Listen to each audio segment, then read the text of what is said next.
이 혼기가 찬 장화의 결혼이 속전속결로 준비되던 그때 배무용의 집에서 믿을 수 없는 사건이 벌어집니다.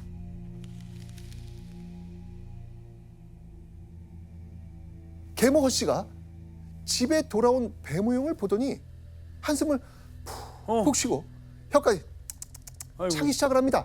네. 그리고 정색을 하며 이게 있을 수 있는 일이냐면서 막 호들갑을 떱니다. 왜 그런데 왜? 이상하게 생각한 배무용은요, 허씨에게 그 이유를 묻습니다.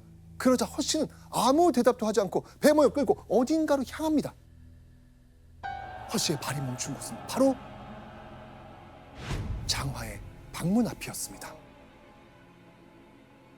장화 방문 앞? 뭐지?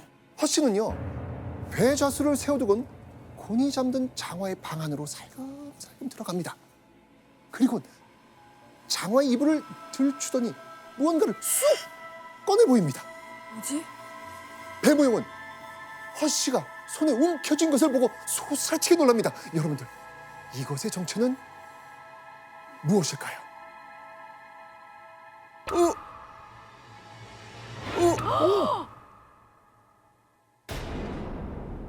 그 모양을 살펴보니 2, 3개월가량 된 태아와 흡사하다. 태야? 애기 출산했다는 거예요? 뭐예요?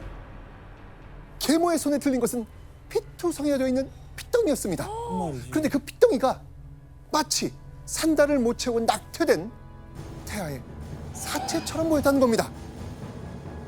배무용은요, 이어서 소리치는 계모의 말을 듣고 하늘이 노래질 만큼 큰 충격을 받습니다.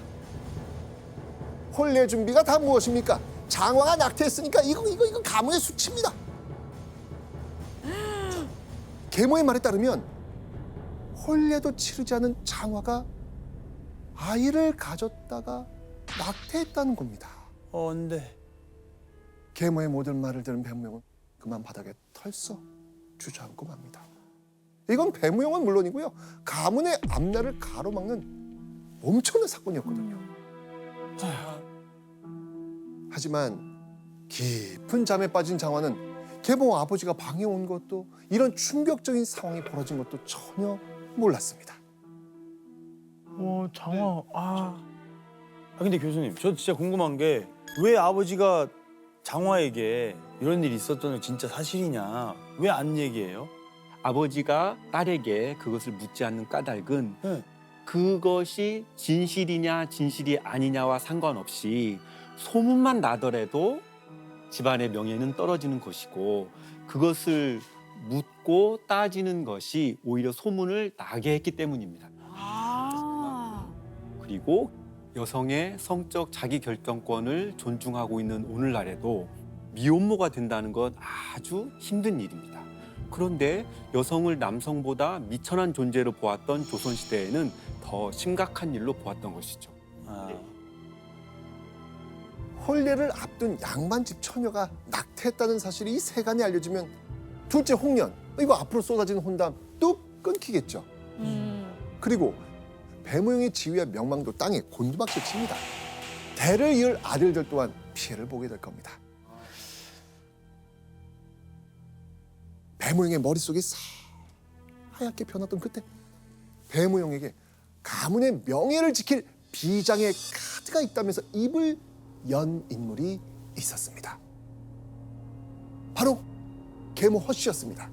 배무용은 반색하면서 방법을 알려주시오 라고 이야기를 했겠죠. 네. 그런데 계모는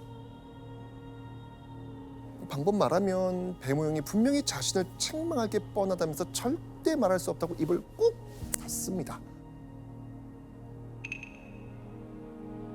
배무용은 이 계모의 말대로 하겠다면서 제발 방법을 말해달라고 애원을 합니다. 계모는 겨우 입을 열죠. 과연 계모는 어떤 방법을 알려줬을까요?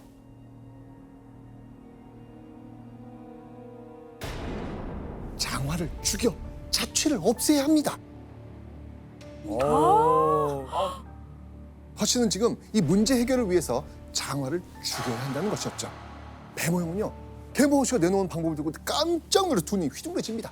너무 멀리 갔는데요, 호시? 그런데요, 지금까지 이야기를 들어보면 좀 이상한 점이 있죠. 행실이 바르다고 소문난 장화가 정말 낙태를 한 걸까요? 사실 이 사건 뒤에는요, 충격적인 비밀이 있습니다. 아휴.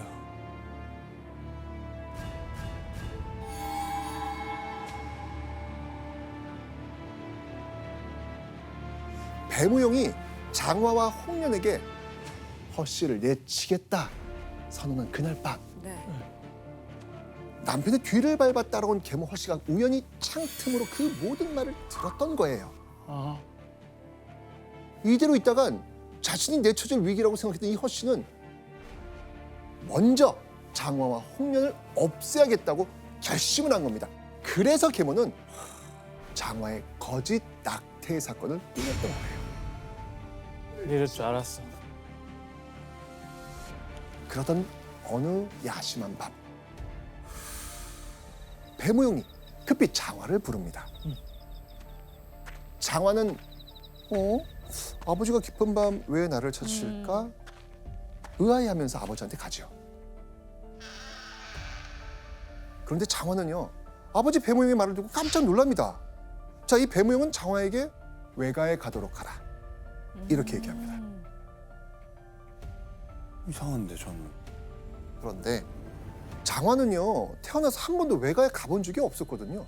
근데 깜깜한 밤중에 혼자 외가에 가라고 하니까 장화는 아버지가 왜 이런 말씀을 하시는지 도무지 짐작할 수가 없었던 거예요.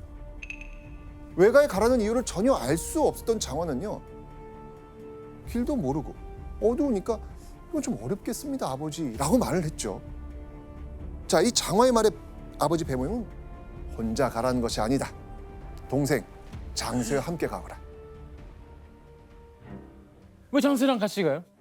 아니 자매도 아니. 있는데 왜 장세랑 갈까? 결국 장화는 찜찜한 마음을 뒤로 한 채 장세와 함께 방을 나설 수밖에 없었죠. 자, 영문도 모른 채 깜깜한 밤 외가로 가게 된 이 장화. 장세는요, 장화를 태운 말을 채찍질하면서 다급히 말을 몹니다. 말은 어느새 시퍼런 계곡물이 흐르고 인가도 없는 캄캄한 산길을 지나고 있었습니다. 그런데 이때 급히 말을 몰던 장세가 말굽비를 당기더니 갑자기 말을 멈추는 겁니다. 그리고 장화에게 당장 말에서 내리라고 합니다. 버리고 가는 거예요? 깜깜한 숲속엔 저 멀리서 짐승의 울음소리만 들린 듯했습니다. 맞아요, 그 당시에는. 잔뜩 겁을 먹은 장화는요, 말에서 안 내리겠다고 합니다. 못 내리죠. 그렇자 장쇠는요, 억지로 장화를 끌어내려 내동댕이칩니다. 이어지는 장쇠의 말은 장화를 더욱 놀라게 합니다. 자, 이때 장쇠는 장화에게 뭐라고 이야기했을까요? 장화가 고꾸란지 곳 앞에 거대한 연못이 있었거든요. 장세가 이렇게 얘기합니다. 이 연못이 누이가 억만년 지낼 곳이요.